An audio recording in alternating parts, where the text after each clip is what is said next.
Eto pa isa. Gusto nyong paimbestigahan dahil hindi kayo naniniwala yung rally raw po sa EDSA ay nagpopondo daw po niyan taga-ibang bansa. Bukas na bukas yung mga leader ng rally. Oh. Kilala ng lahat yung mga nagsalita doon. Maski nga yung nag-perform doon, kilala ng lahat eh. Si Elias, si Chad Bora, mga nagsalita doon. Si Congressman Mew Mew, si Mike Defensor, si General Pokis, yung mga taga-Maisog. Sino pa ba? Si Ka Eric. Ha? Ang binibintang nagpopondo daw ay taga-ibang bansa. Yan daw ay pagtataksil. May mas magtataksil pa ba na ipapakulong mo yung Pilipino at dadalin mo sa ibang bansa? Wala na pong mas taksil dun. Etong gobyerno na to, ang hinahanap lang nagpopondo. Paano nyo mapapatunayan na taga-ibang bansa yan nagpopondo niyan? Ibig nyo sabihin yung mga nagpunta riyan, bayaran? Nakita nyo nga, wala nga pare-parehong t-shirt. Ni t-shirt nga, walang bigay eh. Yung mga tao po sa EDSA, ulitin ko po, yung mga tao sa EDSA, organic po yan. Ganyan po ang mga Duterte, hindi po mahilig sa mga bayad-bayad. O yung Iglesia ni Cristo, pagamat may mga uniform sila, pare-pareho sila ng t-shirt, tatak lang yung pare-pareho. Kanya-kanya ring bayad yan.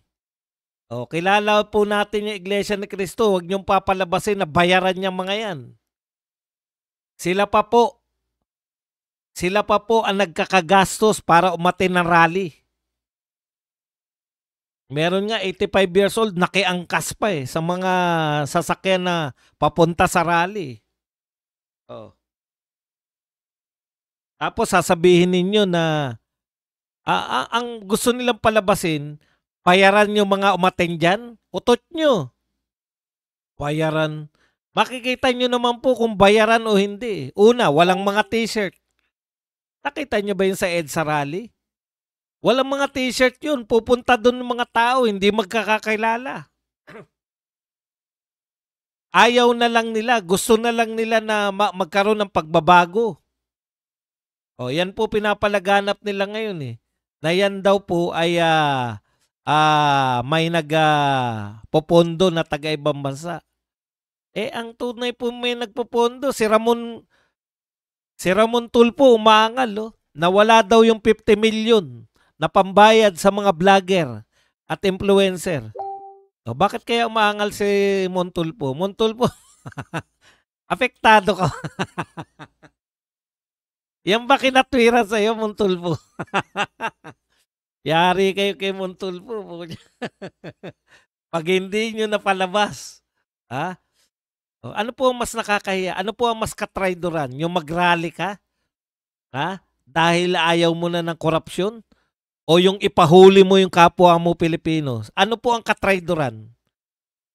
Pati mga meaning ng mga salitang traidor, pati meaning ng mga salita, binabago nyo eh. Katraidoran ba yung mag-rally ka dahil ayaw mo ng korupsyon?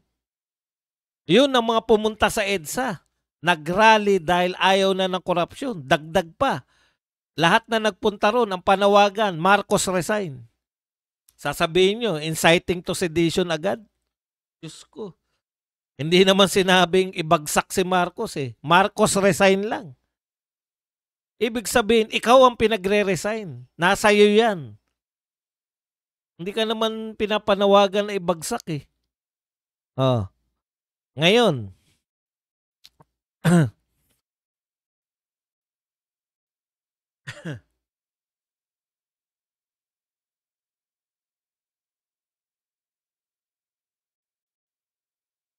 it's too late na yung paglalaglag mo sa pinsan mo. Kung ginawa mo yan, before ka ilaglag ni Saldico, okay.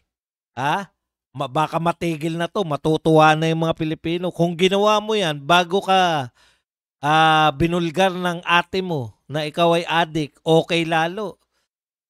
Kaso, it's too late eh. Hindi na lang, Hindi na lang si Martin at si Saldico ang pinaniniwalaan naming nagkapera diyan. Nilaglag ka na rin ni Saldico, inunahan ka na. Alam na ni Saldico yung gagawin mo eh. Imagine po ninyo, hindi makapaniwala si Bersamin eh.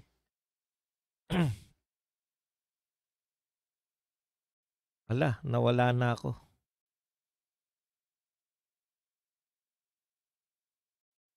Hindi po makapaniwala si Bersamin, no? Na ilalaglag siya. Numero unong tagapagtanggol mo yan si Bersamin, nilaglag mo. Pagdangaman,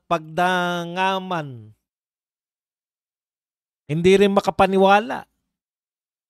Pero yun mo, siya yung talagang naglalagay ng mga pondo para magsikita kayong lahat. Ilalaglag nyo. Tahimik pa si pagdangaman ngayon eh. Tignan lang natin pag nagsalita na yan. Kung ano ang ibubulgar niyan.